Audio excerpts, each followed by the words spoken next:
अभी recently China के पेरियोडोलॉजिस्ट क्वेन जी को एक स्कल मिला।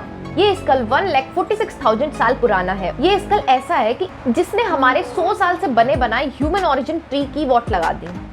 इसने उस पे भी क्वेश्चंस उठा दिए क्योंकि ये एक अलग ही प्रजाति का था, क्योंकि ये अपने ह्यूमन ओरिजिन ट्री में कहीं भी एग्जिस्ट नहीं करता था। अब इस स्कल के कारण इस चीज पे भी शायद क्वेश्चन उठ सकते हैं कि हम जो ह्यूमंस की प्रजाति है वो होमो सेपियन से डेवलप होके आए हैं। पहले हम इस स्कल की हिस्ट्री जान लेते हैं। दरअसल 1933 के अंदर जब जापान और चाइना का वॉर चल रहा था, जापान चाइना पे नॉर्थ ईस्ट से अटैक्स कर रहा था। इसीलिए इस अटैक से बचने के लिए वहां के लोगों ने हार्बन सिटी की सोंगवा रिवर पे रेलवे ब्रिजेस का कंस्ट्रक्शन शुरू कर दिया।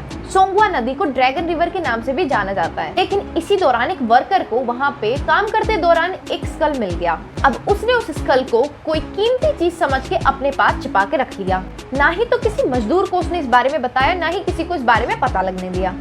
उसने सिंपली उसको किसी चीज में कवर करके और अपने पास वाले कुएं में घर के पास में दफना दिया। ये स्कल वहां पे कम से कम भी 80 साल से ज्यादा छिपा रहा।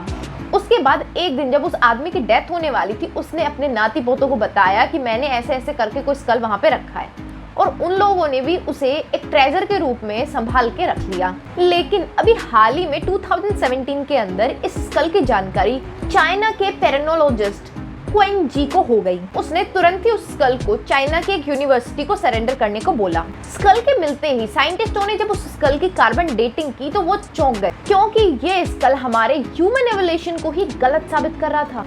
क्योंकि स्कल का जो हिस्सा मिला था वो आधा अधूरा था और इसके बेसिस पे किसी नतीजे पे पहुंचना शायद गलत हो सकता था। तो उन्होंने क्या किया, उस स्कल को 95 अलग अलग ह्यूमन स्कल से मैच करने की कोशिश की, जिसमें वो बिल्कुल ही नाकामयाब हो गए। और आप ये जान के शॉक हो जाएंगे कि उनमें से किसी से भी वो स्कल मैच नहीं हुआ। इनफैक्ट जब इसके 3D स्कैन को AI की मदद से ह्यूमन एवोल्यूशन की ट्री में जब फिट करने की कोशिश की, ये जान के आप बिल्कुल ही शॉक हो जाएंगे कि मिलियंस ऑफ पॉसिबिलिटीज के बाद में भी AI ने इसको हर बार एक नए प्रजाति में ही इस स्कल को डाला। अब देखा जाए तो साइंटिस्ट द्वारा अपनाया गया हर रीजन एक नई स्पीसीज की तरफ ही पॉइंट आउट कर रहा था। तो अब साइंटिस्टों को मजबूरी में आके इसको एक अलग स्पीसीज घोषित करना पड़ा, जिसका नाम उन्होंने होमो लोंगी रखा, जिसका अर्थ है ड्रैगन मैन, जो कि इसके ओरिजिन के बेसिस पे रखा गया था, क्योंकि ये एक ड्रैगन रिवर के पास में से मिला था। शायद इसी वजह से इसको एक नई स्पीसीज में डालने के बावजूद भी वो इसकी पहली गुत्थी को ही नहीं सॉल्व कर पाए थे।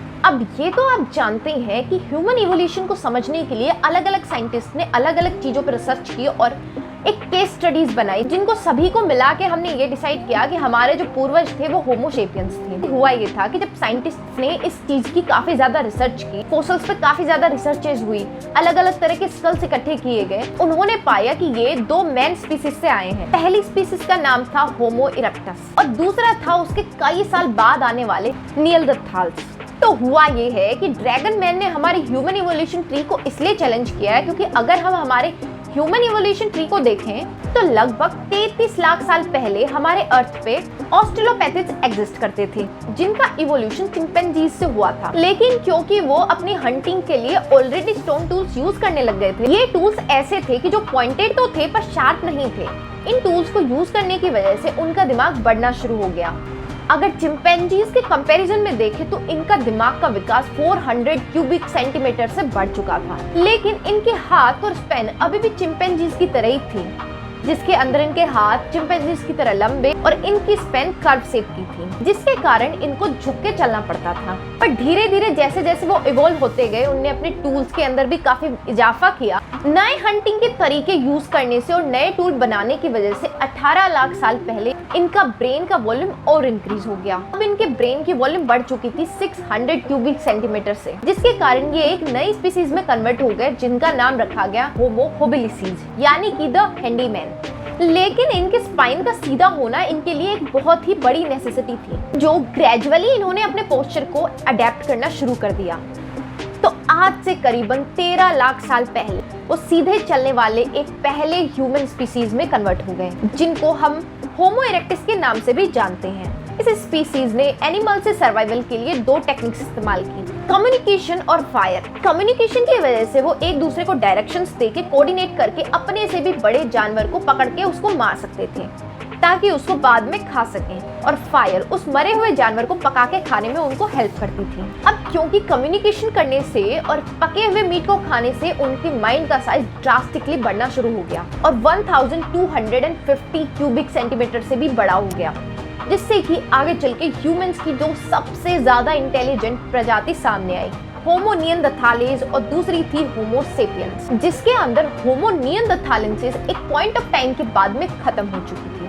अब इसके खत्म होने के अलग अलग रीजंस बताए जा रहे हैं। वैसे तो किसी के पास इसका कोई पुख्ता सबूत नहीं है कि उनके डिसअपीयर होने का क्या कारण था, पर माना जाता है कि होमो सेपियंस से निएंडरथालेंस का जो ब्रेन का साइज था वो ज्यादा बड़ा था, लेकिन अगर उनकी ओवरऑल बॉडी साइज की बात करी जाए तो वो काफी छोटी थी और उनकी अक्ल भी होमो सेपियंस के मुकाबले थोड़ी कम थी। एज वेल एज उनके कम्युनिकेशन और कोऑर्डिनेशन स्किल्स भी होमो सेपियंस के मुकाबले काफी कम थे। तो अगर एक्सपर्ट्स की माने तो मल्टीपल रीजंस हो सकते हैं जिनकी वजह से उनकी स्पीसीज पूरी तरह से वैनिश हो गई।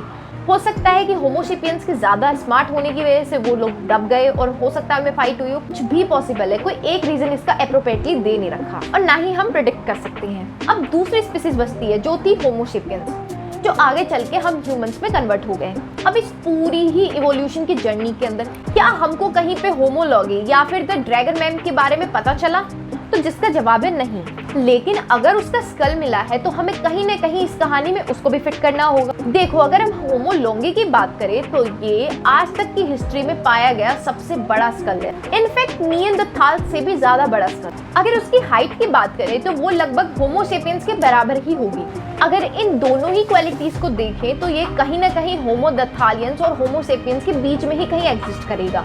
लेकिन यहीं पे एक ट्विस्ट आ जाता है। जब हम इसके स्कल को प्रॉपर्ली देखेंगे तो इसके आईब्रोज का जो पोर्शन है वो बाहर की तरफ निकला हुआ है और इसका जो जॉ लाइनिंग है वो होमो इरेक्टस से मिलता जुलता है। अगर इन दोनों फीचर्स की बात करें तो इसे ओल्ड स्पीसीज होमो इरेक्टस के पास होना चाहिए, लेकिन अगर हम इसे वहां पे प्लेस करते हैं तो ये पूरा ह्यूमन एवोल्यूशन ट्री ही डिस्टर्ब हो जाएगा।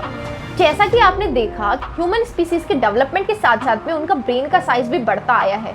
तो ये जो मिस्ट्री है ये एक ह्यूमन हिस्ट्री की काफी ज्यादा खतरनाक मिस्ट्री है जिसको अभी तक तो सॉल्व कर नहीं पाए हैं। साइंटिस्ट अभी भी प्रॉपर्ली आंसर नहीं कर पा रहे हैं और नहीं बता पा रहे हैं कि इसके पीछे की कहानी क्या है। लेकिन अगर इस मिस्ट्री को जल्द से जल्द सॉल्व नहीं किया गया तो हमारी कई सारी जेनेटिक बीमारी लाइलाज बन के ही रह जाएंगी। ऐसी कई सारी ह्यूमन लाइलाज बीमारियां हमारे ह्यूमन जेनेटिक्स की वजह से आज देखने को मिल रही हैं। एग्जाम्पल के रूप में आप लैक्टोज इंटॉलरेंस को ही ले लो।